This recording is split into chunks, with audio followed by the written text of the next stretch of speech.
ആകാശമാർഗത്തിൽ വെച്ച് ദാരുകനുമായി കണ്ടെത്തിയ ശ്രീഭദ്ര നേരം പുലരുവോളം ദാരുകനെ യുദ്ധത്തിനായി വെല്ലുവിളിക്കുന്നു. എന്നാൽ ശ്രീഭദ്രയെയും ശ്രീഭദ്രയുടെ പിതാവായ പരമേശ്വരനെയും പരിഹസിച്ച് വെല്ലുവിളിച്ച ദാരുകൻ നേരം പുലർന്ന് ഭൂമിയിൽ വെച്ച് യുദ്ധം ചെയ്യാം എന്ന് ദേവിയോട് അട്ടഹസിക്കുന്നു. ഭൂമിയിൽ വെച്ച് നടക്കുന്ന യുദ്ധത്തിന് നിലത്തിൽ പോര് എന്ന് പറയുന്നു.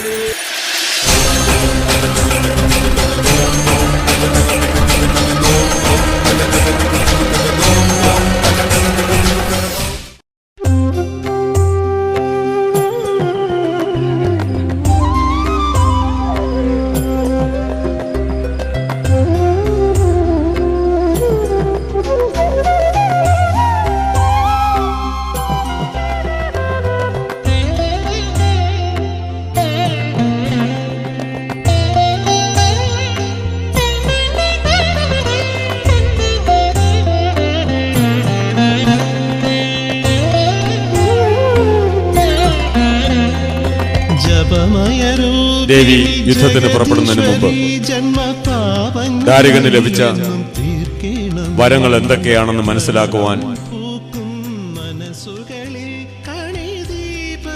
തന്റെ വാഹനമായ വേതാളിയിൽ കണ്ടത്തിൽ അമർന്നിരുന്ന് ധ്യാനത്തിലിരിക്കുന്ന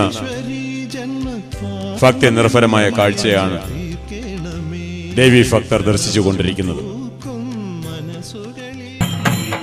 ആകാശത്ത് വെച്ച് ദേവിയുമായി കണ്ടുമുട്ടിയ ദാരുകൻ നേരം പുലർന്നു കഴിഞ്ഞാൽ ഭൂമിയിൽ വെച്ച് യുദ്ധം ചെയ്യാം എന്ന് വെല്ലുവിളിച്ചിട്ടാണ് തൻ്റെ അന്തഃപുരത്തിലേക്ക് യാത്രയാവുന്നത്.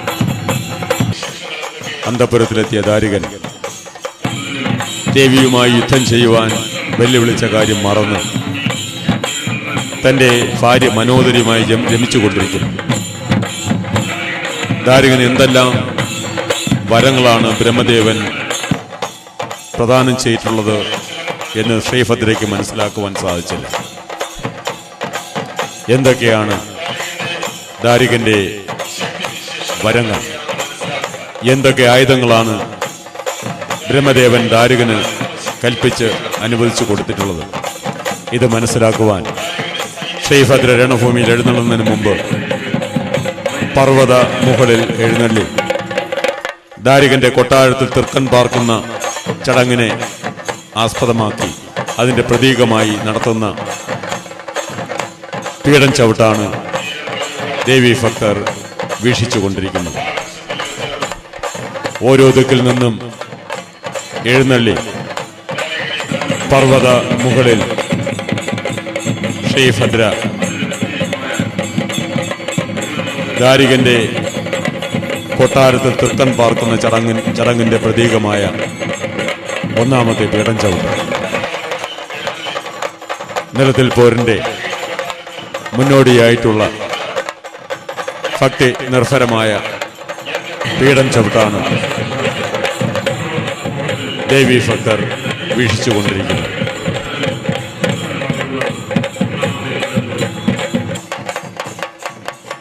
പർവ്വത മുകളിൽ എഴുന്നള്ളി ദാരുകന്റെ കൊട്ടാരത്തിൽ തൃക്കൻ പാർത്ത ശേഷം തൻ്റെ ആസ്ഥാനത്ത് എഴുന്നള്ളി തൻ്റെ വാഹനമായ വേതാളിയുടെ കണ്ടത്തിൽ അമർന്നിരുന്ന് ധ്യാനത്തിൽ ഇരിക്കുന്ന ഭക്തി നിർഭരമായ കാഴ്ച.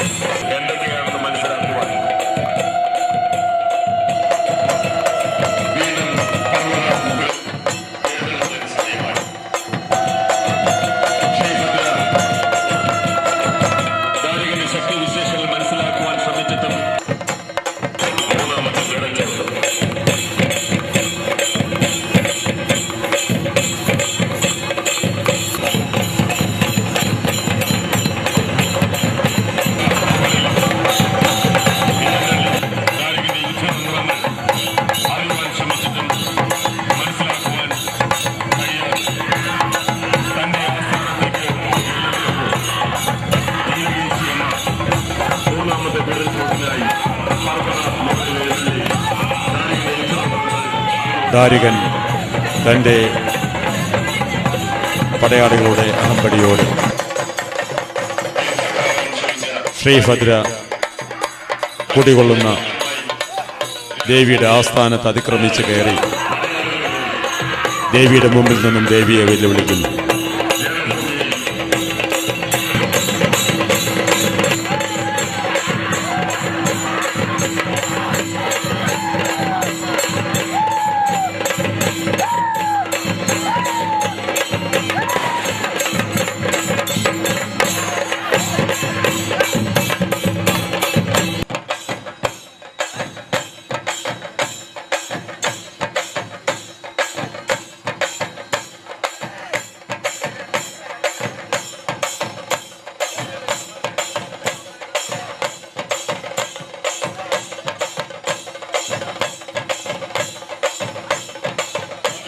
ദാരികനുമായി ഒന്നാമത്തെ യുദ്ധം നയിക്കുവാൻ ശ്രീഭദ്ര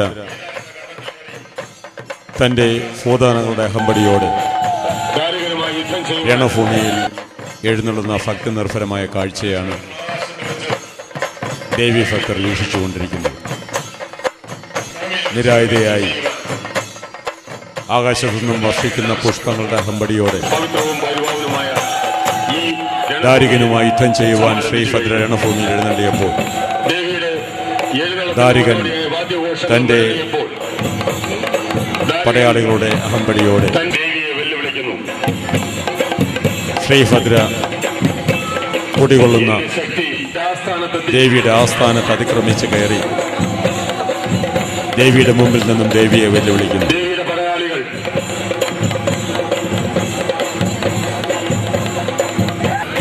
അനേകായിരം അസുരപ്പടയാളികളുടെ അഹമ്പടിയോടെ ദേവിയുടെ മുമ്പിൽ നിന്നും ദേവിയെ പരിഹസിച്ച് നൃത്തം വയ്ക്കുന്ന ദാരികനെയാണ് ശ്രീഭദ്ര രണഭൂമിയിൽ നേരിടുന്നത്. ആയുധവും ഉയർത്തിക്കാട്ടി തൻ്റെ പിന്നാലെ തൻ്റെ അഹമ്പടിക്കാരിയായി എഴുന്നള്ളൂ എന്ന് ആജ്ഞാപിച്ച് ദാരികനും പടയാളികളും രണഭൂമിയിൽ ദേവിയുടെ മുമ്പിൽ നിന്ന് ദേവിയെ പരിഹസിച്ച് ദേവിയെ വെല്ലുവിളിക്കുന്നു. തൃശൂലം കുത്തിയിറക്കി ദാരികനെ യമപുരിക്ക് അയക്കുവാൻ വെമ്പൽ കൊണ്ട ശ്രീഭദ്ര ഒന്നാമത്തെ യുദ്ധം ദാരികനുമായി നയിക്കുന്നു ഈ രണഭൂമിയിൽ.